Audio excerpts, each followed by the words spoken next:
Okay. So आपण याच्यावरती होतो कुठेतरी.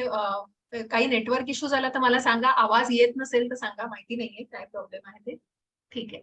सो आपण या भौतिक प्रकृतीच्या 3 गुणांद्वारे जे वर्णाश्रम पद्धती, जसं मी म्हटलं की मग एक ब्राह्मण, मग मग भगवंतांपासून, मग डोकं शरीर, मग भगवंतांचं डोकं म्हणजे ब्राह्मणाचा भाग, त्याच्यानंतर हात म्हणजे तुम्ही म्हणता तसं क्षत्रिय जो युद्ध करायला, त्याच्यानंतर पाय जो भगवंतांचा जो जो व्यापार करतो वैश्यवाणी आहे, आणि मग जो जो कष्ट करतो, अशा प्रकारे भगवंतांपासून ती विभागणी झालेली, असं प्रत्यक्ष भगवंतांनी त्याचा उल्लेख केलेला आहे. आणि मग ही विभागणी झाली आहे, ही कर्मानुसार झालेली आहे. आणि मग कुठेतरी ब्राह्मण हा वेद उत्पन्न म्हणजे वेदोत्पुलोत्पन्न असा वेदांचा अभ्यास करणारा आहे. आणि या मानवी समाजामध्ये 4 असे वर्ण झालेत की क्षत्रियाने आपला धर्म म्हणजे युद्ध करावं, त्याच्यानंतर त्यांनी वैश्याने आपला व्यापार वाणी वैश्यवाणी जे आपण म्हणतो, आणि क्षुद्राने कर्म करावं, कष्टाचं कर्म करावं. आणि म्हणूनच भगवंतांनी या सगळ्या व्यवस्थेची निर्मिती केलेली आहे. परंतु भगवंत यापासून अव्ययी आहेत, अकर्ता आहेत, त्याच्यापासून त्यांच्यावर त्याचा कुठलाही प्रभाव नाहीये. त्यांनी भौतिक जगताची निर्मिती केलेली आहे. परंतु तुम्हाला ball is in your court, मग आपण पुढे जाऊन बघणार आहोत कुठल्या मार्जिनल एनर्जीवर आपण आहोत. आपण आपण मूळतः भगवंतांसारखे आहोत, म्हणून आपण भगवंत नाही. आणि हेच मायावादी लोक जे जे कुठेतरी काय गफलत करतात आणि स्वतःला देव समजून, मग म्हणूनच 11व्या अध्यायामध्ये अर्जुनाने सांगितलंय विश्वरूप दर्शन दाखवायला. आणि म्हणूनच कुठेतरी मग दैवी स्वरूपाचे आपण आहोत. आपला स्वभाव का ज्ञान मिळतंय आपल्याला, का भगवद्गीतेचा उपदेश दिला जातोय, कारण आपण गुणांद्वारे भगवंतांसारखे आहोत. आणि म्हणूनच या कर्मानुसार भगवंतांनी ही विभागणी केलेली आहे. आणि मग भगवंत म्हणतायत की हे सगळे कर्म अर्पण करून तू मला निश्चितच अर्पण कर, मला निश्चितच प्राप्त करू शकतोस. न मां कर्माणि लिम्पन्ति न मे कर्मफले स्पृहा इति मां योऽभिजानाति कर्मभिर्न स बध्यते. हरे कृष्ण माताजी. हरे हरे कृष्ण. कृष्ण. कोणत्याही माता कर्माने प्रभूजी. बद्ध होत नाही, तसेच मला कर्मफलाची आकांक्षाही नाही. जो माझ्याबद्दलचे हे सत्य जाणतो तो सुद्धा कर्मफलाने बद्ध होत नाही. हरे कृष्ण.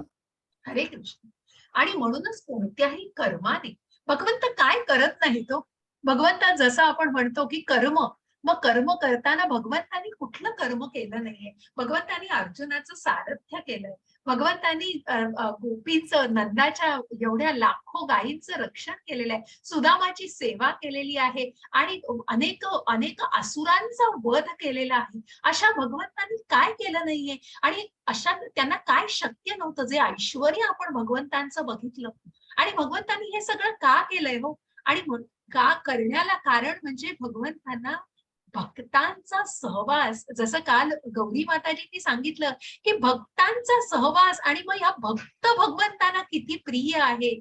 आणि भक्तांसाठी भगवंत कधीही धावून येत आहेत. भक्त भगवंतांसाठी विशेष आहेत. नाहीतर भगवंतांनी एकाला आज्ञा दिली, जसं मी म्हटलं की सर्वोच्च नियंत्रक आहेत भगवंत, तसं भगवंत कुणाकडूनही गोष्टी या करून घेऊन असुरांचा, कंसाचा वध केला असता, ज्या शिशुपालाचा वध केला असता. परंतु प्रत्यक्ष भगवंत जन्म घेऊन येत आहेत, कारण त्यांना त्यांच्या भक्तांच्या सहवासात राहायचंय. आणि म्हणूनच कोणत्याही कर्माने मी बद्ध होत नाही, भगवंत स्वतःच्या इच्छेने हे येतात. तसेच मला कर्मफलाचीही अपेक्षा नाहीये. कुठल्याही कर्मफलाने भगवंत बद्ध होत नाहीये. त्या आध्यात्मिक जगात आहेत, कारण भगवंतांचा शरीर आत्मा हा एकच आहे. भगवंत सच्चित आनंद आहेत, शाश्वत आहेत, ज्ञानाने परिपूर्ण आहेत आणि अत्यंत आनंदी आहेत. आणि असा भगवंतांचा परमात्मा आहे ते. आणि जे भगवंतांबद्दलचं हे सत्य जाणतायत आणि तेच भगवंतांची प्राप्ती करू शकतात, आणि तेच स्वतःला या कर्मफलांनी बद्ध करू शकत नाहीत. कुठेतरी मला हे हवंय, मला ते हवं आहे, आणि माझ्या मी मध्ये स्वतःला कर्म व कुठेतरी सकाम कर्मांमध्ये अडकत नाही, हे जाणून घ्यायचंय आपल्याला. आणि म्हणून जो जीव हे जाणतो, जो भगवंतांना अजन्म आहेत, अव्ययी आहेत, जे परमात्मा आहेत, मग मी देव आहे, मी सगळं केलं आहे, मला सगळं आहे, हा मी कुठेतरी सोडणं खूप गरजेचं आहे. आणि याचीच प्राप्ती करायची असेल तर त्या भगवंतांना जाणण्याची आवश्यकता आहे.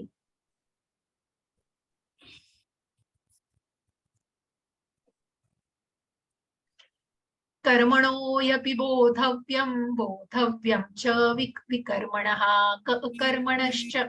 एक मिनिट हा, हे रेकॉर्डिंग पूर्ण झालेलं दिसतंय. ठीक म्हणजे मी तुम्हाला आधीचं रेकॉर्डिंगही पाठवू शकेल. कर्मणोऽपि बोधव्यं बोधव्यं च विकर्मणः अकर्मणश्च बोधव्यं गहना कर्मणो गतिः. हरे कृष्ण माताजी. हरे हरे कृष्ण. कृष्ण. हा माताजी, वाचा तुम्ही, वाचा. हरे कृष्ण. कर्माच्या गुंतागुंती समजणे अत्यंत कठीण आहे. म्हणून मनुष्याने कर्म, विकर्म आणि अकर्म म्हणजे काय हे योग्य रीतीने जाणले पाहिजे. हरे कृष्ण. हरे कृष्ण. आणि म्हणूनच या कर्माच्या गुंतागुंतीला जाणणं हे अत्यंत कठीण आहे. मग हे कर्म करतोय, मग बघा या कर्माचं फलित काय असतं. मग ज्या जन्मामध्ये तुम्ही जे कर्म करताय, निश्चितच पुढे अनेक अध्यायांमध्ये आपण जाणणार आहोत की पुढच्या जन्मीही या कर्माचं तुम्हाला पुढे जे भोग भोगायला लागतात, जे प्रारब्ध आहे म्हटलं जातं, की तुम्ही जर 40% कर्म तुमचं पुण्य कर्म केलंय तर तुम्ही निश्चित 41व्या टक्क्यापासून पुढच्या जन्मामध्ये सुरू होता.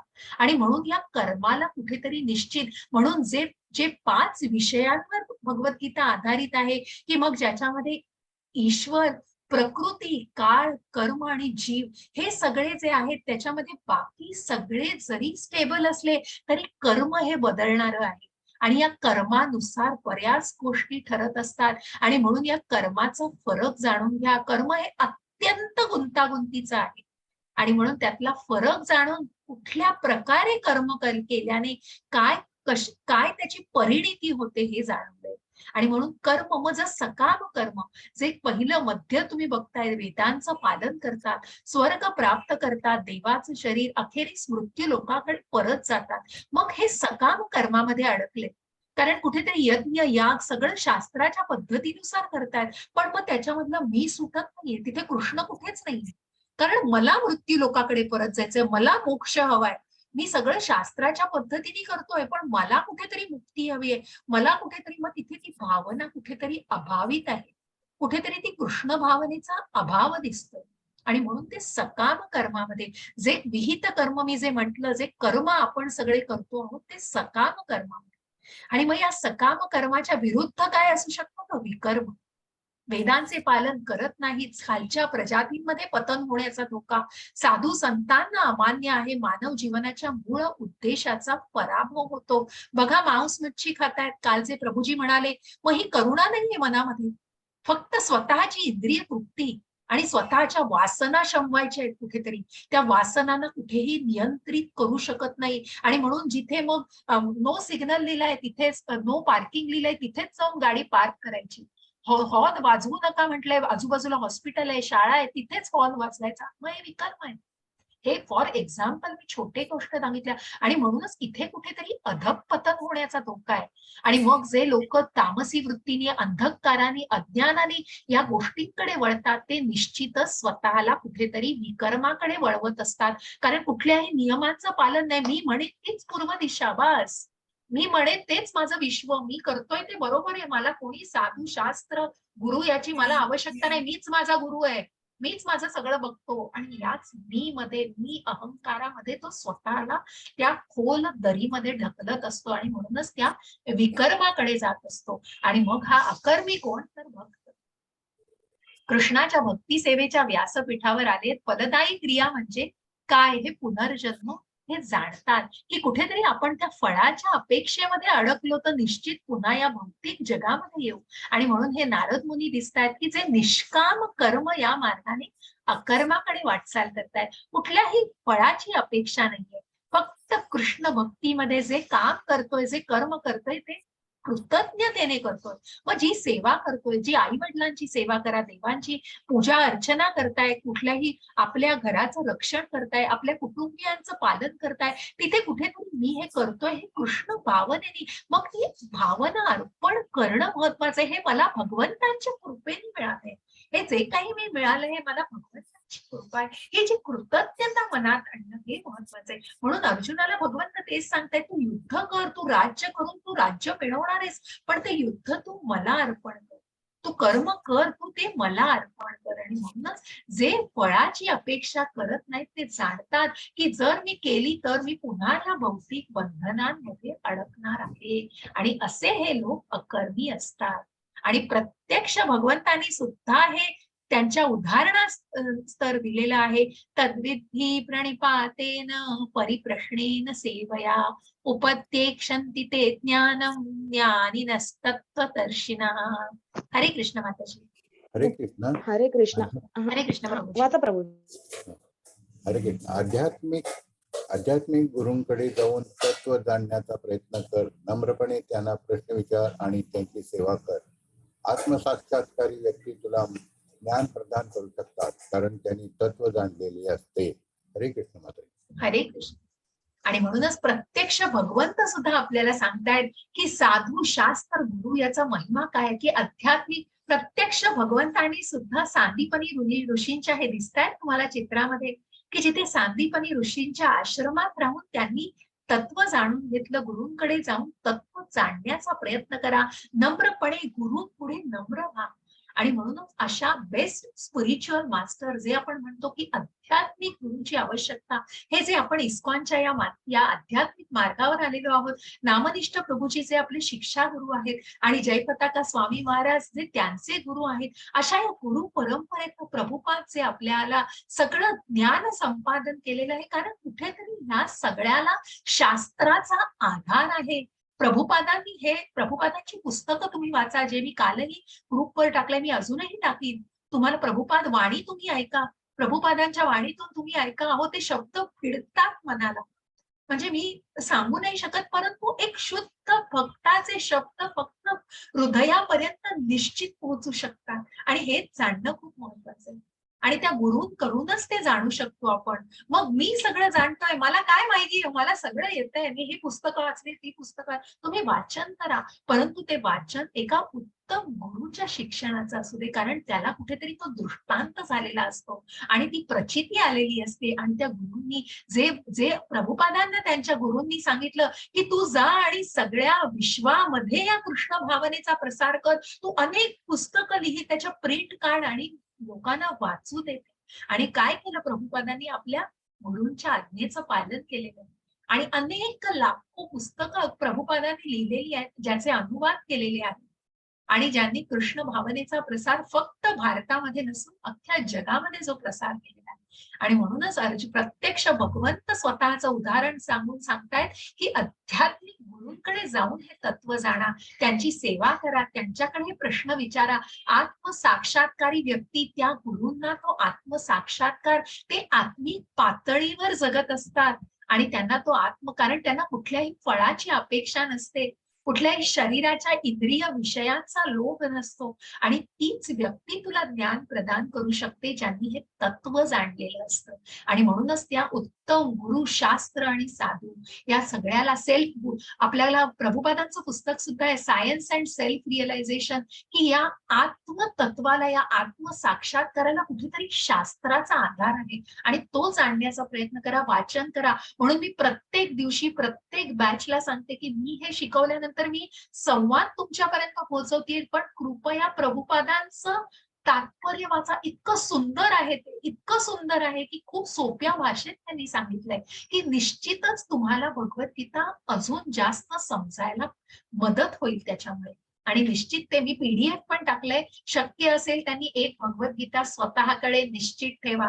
आयुष्यामध्ये प्रत्येकाने एक भगवद्गीता स्वतःकडे असावी असं मला प्रामाणिकपणे वाटतं. आपण असंख्य गोष्टी घेतो, प्रत्येकाला शक्य असेल त्याप्रमाणे करा, पण शक्य असेल तर निश्चित इस्कॉन मधनं आपल्याला जशी आहे तशी भगवद्गीता मिळते, त्याच्याबरोबर जपमाळही मिळते. तुम्हाला मी त्याचंही शेअर केलेलं आहे लिंक, की कुठे तुम्हाला मिळू शकेल, त्याच्यावर तुम्ही देऊन खूप अगदी म्हणतात ना आपण नॉमिनल खर्चामध्ये तुम्हाला ते मिळतं, नॉमिनल भावामध्ये तुम्हाला त्या तितक्या कॉस्टमध्ये तुम्हाला ते अवेलेबल आहे. तर निश्चित एक सेवा समजून तुम्ही ते घेऊ शकता, पण प्रत्येकाने निश्चित हे जाणण्याचं. आणि असं हे भगवंतांनी सांगितलं की गुरु, शास्त्र, साधू याचं महत्व काय आहे. अशा प्रकारे आपण आज 4थ्या अध्यायामध्ये इतिहास जाणलाय, कुठेतरी वर्णाश्रम पद्धती सांगितली आहे, कर्मयोग जे कर्माचे प्रकार जाणले आपण, कर्म, सकाम कर्म, विकर्म आणि निष्काम कर्म जे अकर्माकडे नेतं. आणि हे कोण देतं हे सगळं? तर हे ज्ञान द्यायला तुम्हाला त्या आध्यात्मिक गुरुची कुठेतरी गरज असते, ज्यांनी त्या आत्मसाक्षात्काराची ज्यांना जाणीव झालेली आहे, आणि अशा आध्यात्मिक गुरुकडूनच आपण हे ज्ञान संपादन करू शकतो. अशा या गुरुचं महत्व भगवंतांनी पुढे जाऊन खूप सुंदर असं नेक्टर ऑफ इन्स्ट्रक्शन मध्ये, मग ह्या गुरुमध्ये सुद्धा कशा प्रकारे उत्तम अधिकारी, कनिष्ठ अधिकारी, मध्यम अधिकारी, मग जे कशा प्रकारे त्या टप्प्यांवर असतात आणि आपल्याला ते ज्ञान संपादन करू शकतात. खूप सुंदर हा पुढचा अभ्यास आहे, प्रवास खूप सुंदर आहे पुढे, आणि तुम्ही या प्रवासात पुढे निश्चित जा अशी मला खूप म्हणजे तुम्हाला विनंती वजा सूचना करावीशी वाटते. छान वाटतं या प्रवासामध्ये तुम्ही जितका अभ्यास कराल तितकं तुम्हाला ज्ञान संपादन करणं नक्कीच तो लाभ घेता येईल. हरे कृष्ण. इथे आपण 4था अध्याय संपवतोय. मला वाटतं मी आज बऱ्यापैकी वेळेत संपवलं. काही इंटरनेट इश्यूमुळे 5 मिनिटं वेळ झाला. काही प्रश्न असतील तर मी निश्चित घेईन, आज 5 मिनिटं नक्की घेईन. अजून 12:15 व्हायचे आहेत. माताजी कोणाला अनम्यूट करून प्लीज विचारा. हो माताजी, कोणाला हरे प्रश्न कृष्ण. असेल त्यांनी हात प्रेस करा. हरे कृष्ण.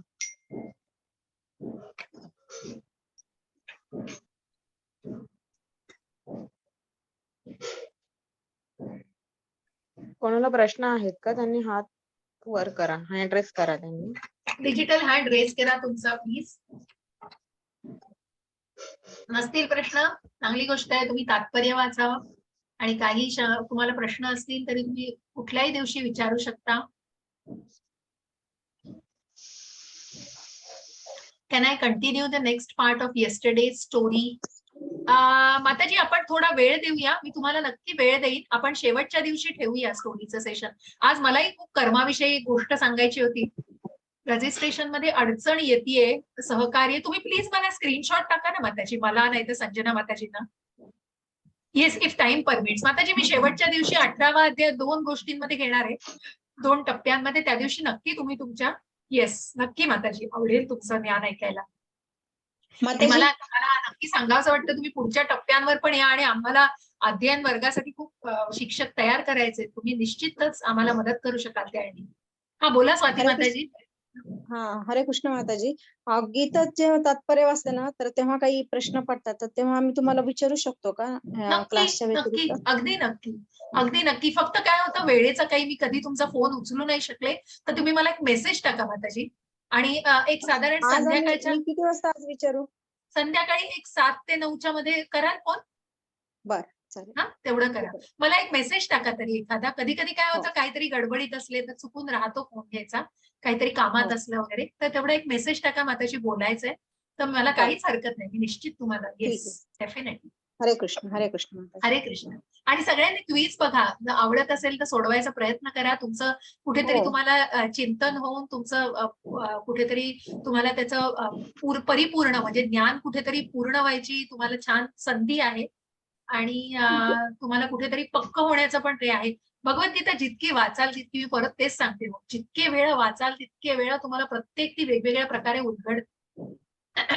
काही प्रश्न नसतील? अध्याय शिकवलं त्या दिवशी आम्ही क्विज सोडवते. त्या दिवशी मी ज्या दिवशी अध्याय शिकवला त्या येस, दिवशीचा खूप छान, प्रश्न खूप छान. सोडवते. I want to join Bhagavatam course only. Timing is not adjusting. 7 PM I have OPD. माताजी सकाळी 8 वाजता तुम्ही कुठे आहात माताजी? सकाळी 8 वाजता असतं आपलं भागवतम. नामनिष्ठ प्रभूजी घेतात. मग पुण्याला असतं. सकाळी 8ला का नाही तुम्ही घेऊ शकत? सकाळी 8, 8:15ला साधारण भागवत सुरू होतं माताजी. मी त्याची लिंक पण, आपली टेम्पल लिंकच आहे माताजी. मी त्याचं सगळं शेअर पण केलंय तुम्हाला. भागवतम सकाळी असतं. ठीक आहे. 8 AM डेफिनेटली यू ट्राय. अगदी 8ला सुरुवात होते, 7:15 पर्यंत साधारण प्रभूजी सुरू करायला सुरुवात करतात. मी रोज असते स्वतः, त्याच्यामुळे भागवतम तुम्हाला 8ची वेळ नक्की सूट होईल. 8 ते 8 साधारण ते 9 भागवत. हो. 9 पर्यंत संपतं. 9 ते कधी कधी ऐश्वर्या माताजी घेतात, कधी कधी प्रभूजी घेतात. येस, खूप सुंदर, खूप सुंदर वाटतं. भागवतम सगळ्यांनी ऐक, खूप छान आहे. मी प्रार्थना म्हणते. रात्री सुद्धा बहुतेक 8 वाजता आहे. कृपा सिंधुभ्य एव च पतितानां पावनेभ्यो वैष्णवेभ्यो नमो नमः. हा बोला प्रभूजी, काय म्हणालात? सॉरी. रात्री 8 वाजता सुद्धा एक भागवतम आहे का? आहे का? बरोबर. अच्छा, बरोबर. रेकॉर्डिंग.